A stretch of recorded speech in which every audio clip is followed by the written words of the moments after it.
વિદ્યાર્થી મિત્રો, છેલ્લે આપણે પ્રકાશની તરંગ પ્રકૃતિના આધાર ઉપર જે ઉદ્ભવતા પ્રશ્નો હતા એ પ્રશ્નોને આપણે જોયા હતા કે એમાંનો પહેલો પ્રશ્ન જે હતો એ કાળા પદાર્થના વિકિરણની જે ઘટના છે એ કાળા પદાર્થના વિકિરણની ઘટના એ મેક્સ પ્લાન્ક દ્વારા દર્શાવવામાં આવેલું છે. મેક્સ પ્લાન્કે 19મી સદીની અંદર આ કાળા પદાર્થના વિકિરણની ઘટનાને સમજાવેલી છે. મિત્રો, આજે સમજીએ કે કાળા પદાર્થના વિકિરણની જે આ ઘટના છે એ કેવી રીતના બને છે, અથવા તો પ્રકાશની તરંગ પ્રકૃતિના આધાર ઉપર એ સમજાવી શકાતું નથી. બરાબર, એ મેક્સ પ્લાન્કે સમજાવેલું છે. ઉદાહરણ તરીકે કાળો પદાર્થ કોને કહેશું એ આપણે આગળ વ્યાખ્યા જોઈએ, અથવા તો પહેલા એ સમજીએ કે કોઈ ગરમ પદાર્થમાંથી ઉદ્ભવતા ઉત્સર્જન પામતા વિકિરણોની ઘટના કેમ તરંગ પ્રકૃતિવાદના આધાર પર સમજાવી શકાતી નથી.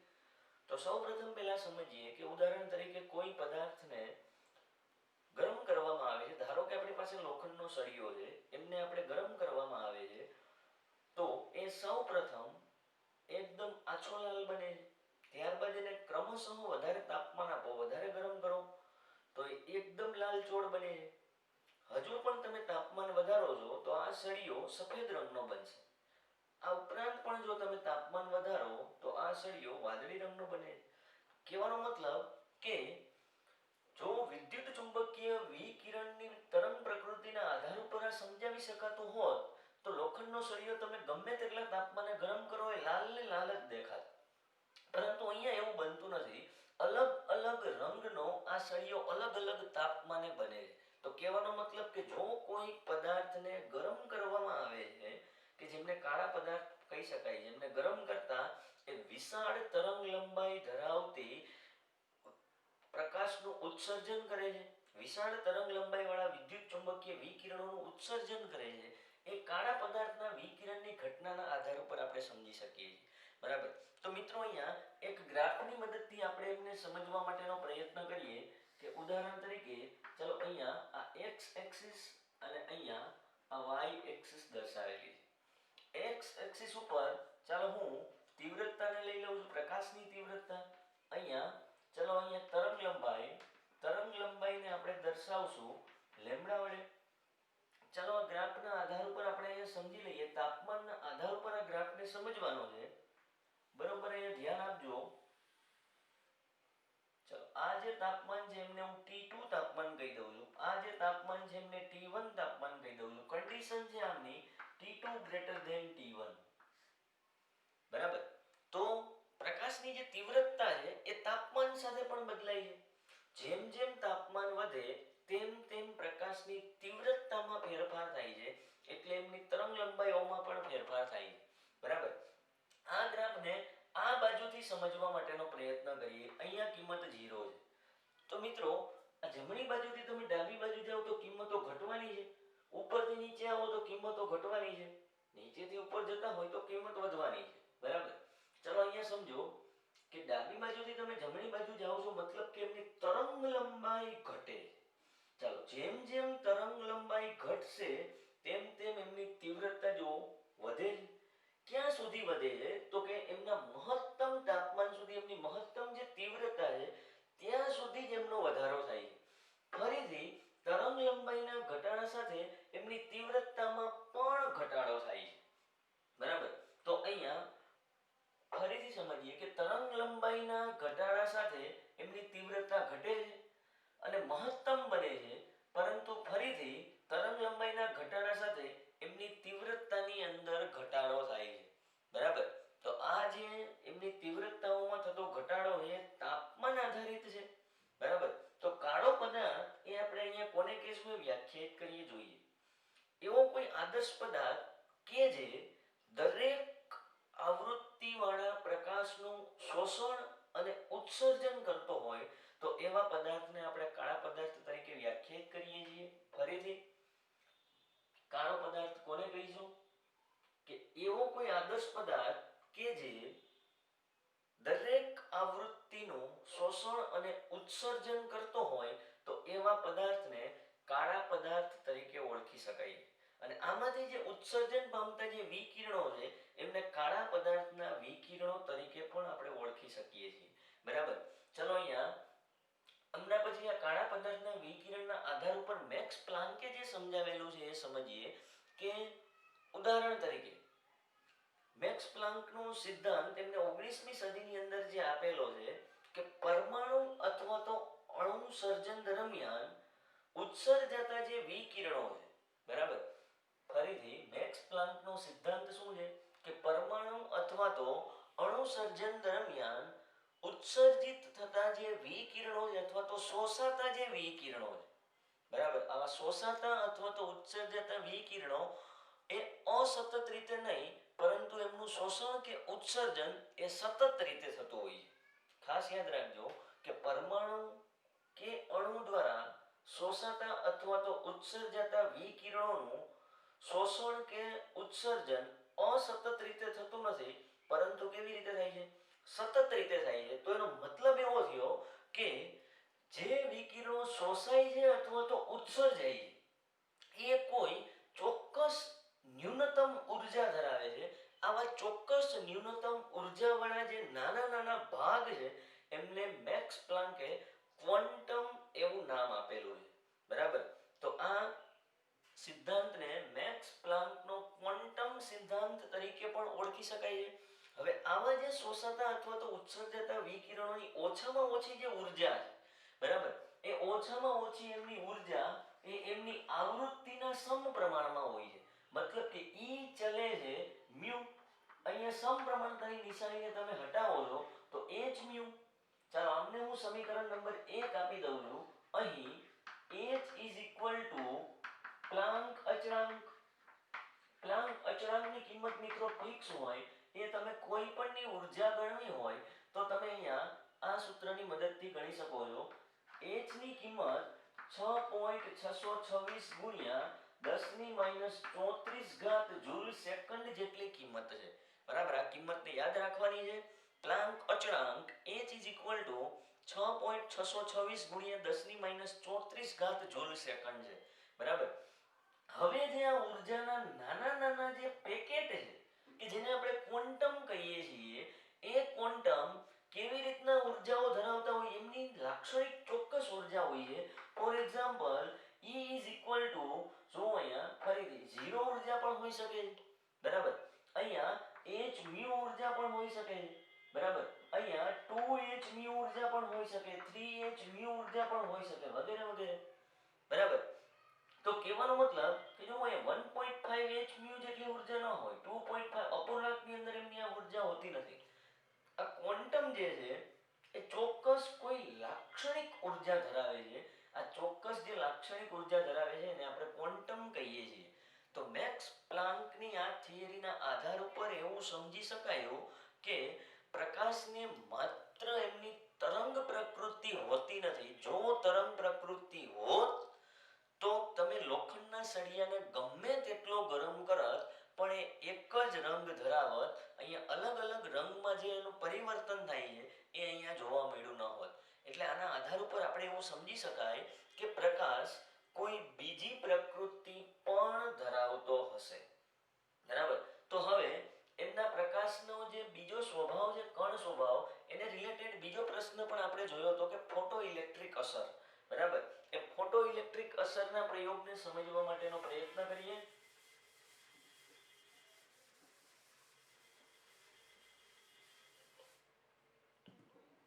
ચાલો એમના પછીનો નેક્સ્ટ પોઈન્ટ ફોટો ઇલેક્ટ્રિક અસર.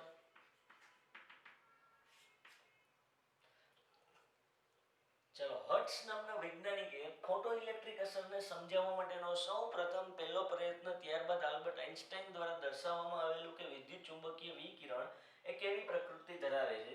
તો સૌપ્રથમ પ્રયત્ન હેનરીચ હર્ટ્ઝ નામના વૈજ્ઞાનિકે અહીંયા કરેલો હતો. તો જુઓ અહીંયા આકૃતિના આધાર ઉપર, માત્ર તમે ખાલી આકૃતિને સમજશો તો આકૃતિના આધાર ઉપર પ્રશ્ન કમ્પ્લીટ સમજાઈ જશે. ઉદાહરણ તરીકે આવી કોઈ એક શૂન્યાવકાશ કરેલી કાચની નળી છે કે જે આપણે ઇલેક્ટ્રોનની શોધ, પ્રોટોનની શોધની અંદર જોઈ હતી, એવી આ શૂન્યાવકાશ કરેલી કાચની નળી છે, બરાબર. આ કાચની નળીના એક છેડા ઉપર અહીંયા ડિટેક્ટર મૂકેલું છે અથવા તો એમને સંસૂચક તરીકે પણ ઓળખી શકાય છે. અને ઇંગ્લિશમાં આપણે કહેશું ડિટેક્ટર, ગુજરાતીમાં કહેશું સંસૂચક. બરાબર. અહીંયા જમણી બાજુએ અહીંયા ધાતુની એક પ્લેટ મૂકેલી. ચલો અહીંયા ધાતુની પ્લેટને એ આપણે મૂકી દઈએ. આ જે છે એ ધાતુની પ્લેટ છે. આ જે ધાતુની પ્લેટ અને આ જે સંસૂચક છે એ સામેના છેડા ઉપર અહીંયા બેટરી દ્વારા જોડવામાં આવેલા છે.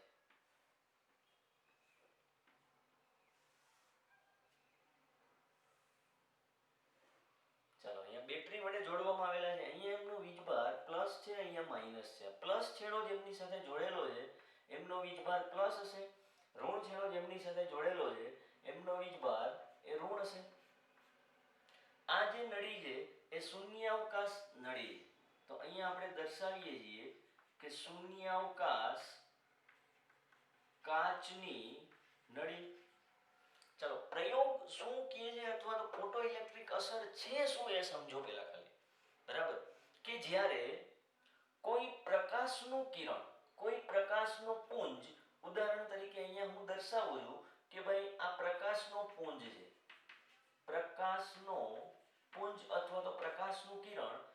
આ જો કોઈ પ્રકાશનું કિરણ એ અહીંયા ધાતુની સપાટી પર પાડવામાં આવે છે ત્યારે, ઉદાહરણ તરીકે ચાલો અહીંયા ધાતુની સપાટી પર જ્યારે આવું વિદ્યુત ચુંબકીય વિકિરણ અથવા તો પ્રકાશનો પુંજ પાડવામાં આવે છે ત્યારે આમાંથી ઇલેક્ટ્રોનનું ઉત્સર્જન થાય છે. ચલો આ જે ઇલેક્ટ્રોનનું ઉત્સર્જન થાય છે આ અસરને ફોટો ઇલેક્ટ્રિક અસર કહે છે. ફરી જ્યારે કોઈ ધાતુની સપાટી ઉપર જો ધાતુ તરીકે ઉદાહરણ તરીકે તમે લઈ શકો છો અહીંયા પોટેશિયમ, રૂબિડિયમ, સીઝિયમ વગેરે. બરાબર. આવી ધાતુની સપાટી ઉપર જ્યારે વિદ્યુત ચુંબકીય વિકિરણ આપાત થાય છે ત્યારે તેમાંથી ઇલેક્ટ્રોનનું ઉત્સર્જન થાય છે. આ ઘટનાને ફોટો ઇલેક્ટ્રિક અસર તરીકે ઓળખવામાં આવે છે. હેનરીચ હર્ટ્ઝ દ્વારા કરેલા જે આ પ્રયોગો છે એમના પ્રયોગોના પરિણામો. ભાઈ આ પ્રયોગોના જે પરિણામો છે પરિણામોને ખાસ સમજવાના છે. આ પ્રયોગનું જે પહેલું પરિણામ છે, બરાબર, એ પ્રયોગનું પહેલું પરિણામ સમજો કે અહીંયા ઉદાહરણ તરીકે પ્રકાશનું કિરણ જે ધાતુની સપાટી ઉપર આપાત થાય છે. બરાબર. તો આ આપાત થતા જે પ્રકાશના કિરણ છે અથવા તો ઉત્સર્જાતા જે ઇલેક્ટ્રોનનો સ્વભાવ છે એ શેના ઉપર આધાર રાખે છે અથવા તો કેવી રીતના એમનું ઉત્સર્જન થાય છે એ એમના પરિણામોની અંદર આપણે સમજવાનું છે.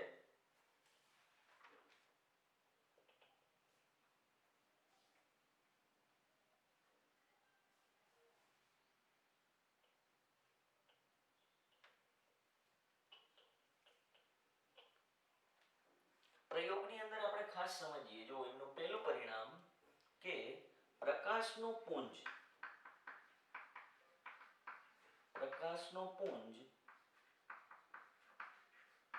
ધાતુની સપાટી સાથે અથડાય છે ત્યારે તેમાંથી ઇલેક્ટ્રોનનું ઉત્સર્જન થાય છે. આ એમનું પહેલું પરિણામ. હવે જો આ ઉત્સર્જન થતું હોય તો એ કેવી રીતના થતું હોય કે ઉદાહરણ તરીકે કોઈ પ્રકાશનું કિરણ એ ધાતુની સપાટી ઉપર આવે છે એ જ સમયે ઇલેક્ટ્રોન એ પ્રકાશમાંથી ઊર્જા મેળવે છે. એ ઊર્જા મેળવીને ફરીથી એ ઊર્જાનું ઉત્સર્જન કરે છે પણ ત્યાં ઇલેક્ટ્રોન ઊર્જા મેળવીને અહીંયાથી ધાતુમાંથી દૂર થાય છે. બરાબર. હવે આ જે પ્રકાશના પુંજનું ધાતુની સપાટી સાથે અથડાવવું, ઇલેક્ટ્રોનનું ઉત્સર્જન થવું, વચ્ચે કોઈ પણ પ્રકારનો વધારે સમય બગડતો નથી. જેવો પ્રકાશનો પુંજ અહીંયા ધાતુની સપાટી પર અથડાય છે એ જ સમયે ઇલેક્ટ્રોન તરત જ ઊર્જા મેળવીને સીધો ઉત્સર્જિત થાય છે. બરાબર. આ એમનું પહેલું પરિણામ છે. એમના પછીનું જે બીજું પરિણામ છે એ બીજું પરિણામ અગત્યનું છે કે આ ઉત્સર્જન થતા જે ઇલેક્ટ્રોન છે એ ઉત્સર્જિત થતા ઇલેક્ટ્રોન એ કોના સમપ્રમાણમાં હોય છે અથવા તો કેટલા પ્રમાણમાં ઇલેક્ટ્રોન અહીંયા ઉત્સર્જિત થાય છે, બરાબર. તો અહીંયા એ ઉત્સર્જિત થતા ઇલેક્ટ્રોન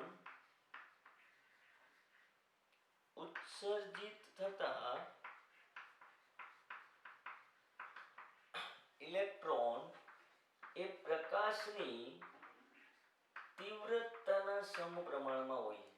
ઉત્સર્જિત થતા ઇલેક્ટ્રોન જે છે એ પ્રકાશની લાક્ષણિક તીવ્રતાના સમપ્રમાણમાં હોય છે. જેમ પ્રકાશની તીવ્રતા વધારે તેમ આમાંથી ઉત્પન્ન થતા ઇલેક્ટ્રોનની સંખ્યા પણ કેવી હશે? વધારે હશે. તો આ જે ઉત્સર્જન પામતા ઇલેક્ટ્રોન છે એ પ્રકાશની તીવ્રતા ઉપર સંપૂર્ણ આધાર રાખે છે, બરાબર. તો આ ઉત્સર્જિત થતા જે ઇલેક્ટ્રોન છે એ પ્રકાશની તીવ્રતા પર આધારિત છે, બરાબર. એમના પછીનો ત્રીજો અને અગત્યનો પોઈન્ટ એ ખાસ યાદ રાખજો કે કોઈ પણ ધાતુ તમે અહીંયા મૂકો છો, પોટેશિયમ, રુબિડિયમ, સીઝિયમ, કે ધાતુની પોતાની ઓછામાં ઓછી એટલે કે ન્યૂનતમ કોઈ લાક્ષણિક પોતાની આવૃત્તિ હોય છે કે જે એ આવૃત્તિ એટલી આવૃત્તિ વાળો પ્રકાશ જો આમની ઉપર આપાત થાય તો જ એમાંથી ઇલેક્ટ્રોનનું ઉત્સર્જન થાય છે. ઓછામાં ઓછી જે ધાતુ ન્યૂનતમ આવૃત્તિ ધરાવે છે તો એમના આધાર ઉપર આપણે વ્યાખ્યા આપીએ કે દેહલી આવૃત્તિ.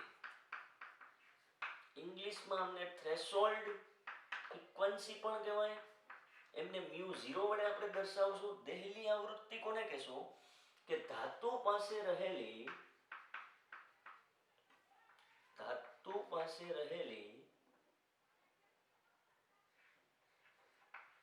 ન્યૂનતમ આવૃત્તિ કે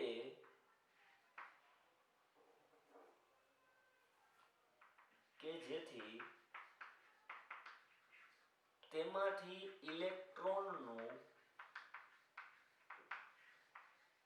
ઉત્સર્જન થાય. તે ઓછામાં ઓછી ન્યૂનતમ આવૃત્તિને દેહલી આવૃત્તિ કહે છે. દેહલી આવૃત્તિને μ0 વડે દર્શાવાય છે. આમના આધાર ઉપર જો તમે ઉર્જાની ગણતરી કરો છો, હમણાં આપણે મેક્સ પ્લાન્કનું સૂત્ર જોયું હતું E=hν, તો આ ઉર્જાને દેહલી ઉર્જા અથવા તો થ્રેશોલ્ડ એનર્જી તરીકે પણ ઓળખી શકાય છે. તો ત્રીજા પોઈન્ટને ખાસ સમજજો કે ધાતુ પાસે ઓછામાં ઓછી એટલી આવૃત્તિ હોવી જોઈએ કે જે ઇલેક્ટ્રોનનું ઉત્સર્જન કરી શકે, બરાબર. એ આવૃત્તિ દેહલી આવૃત્તિ તરીકે ઓળખશું. પણ હવે આ ધાતુમાંથી ઇલેક્ટ્રોનને મુક્ત કરવો છે તો અહીંયા ઉદાહરણ તરીકે તમારે પ્રકાશ તમે જે આપાત કરો છો એમની ઓછામાં ઓછી આવૃત્તિ આ ધાતુની આવૃત્તિ જેટલી હોવી જોઈએ તો જ એમાંથી ઇલેક્ટ્રોનનું ઉત્સર્જન થશે. ઉદાહરણ તરીકે જોવું જોઈએ કે ભાઈ ફોર એક્ઝામ્પલ કે આ જે પ્લેટ છે ને એ પોટેશિયમની છે. ચાલો, શેની પ્લેટ છે? પોટેશિયમ ધાતુની સપાટી છે. હવે જો આ પોટેશિયમ ધાતુની સપાટી ઉપર તમે લાલ રંગ અથવા તો લાલ પ્રકાશનું કિરણ તમે અહીંયા આપાત કરો છો તો લાલ રંગની જે આવૃત્તિ છે એ લાલ રંગની આવૃત્તિ એપ્રોક્સિમેટલી 4.3 થી 4.6 ગુણ્યા 1014 હર્ટ્ઝ જેટલી.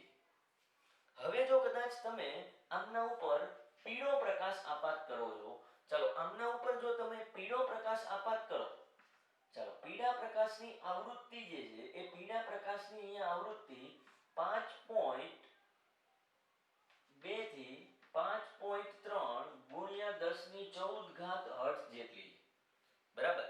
અને જે પોટેશિયમ છે, પોટેશિયમની દેહલી આવૃત્તિ,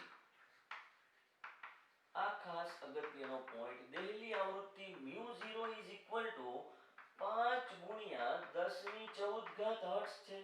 તો મિત્રો આંકડાઓના આધાર ઉપર તમે સીધા સમજી શકો છો કે આ આવૃત્તિથી ઓછી આવૃત્તિ વાળો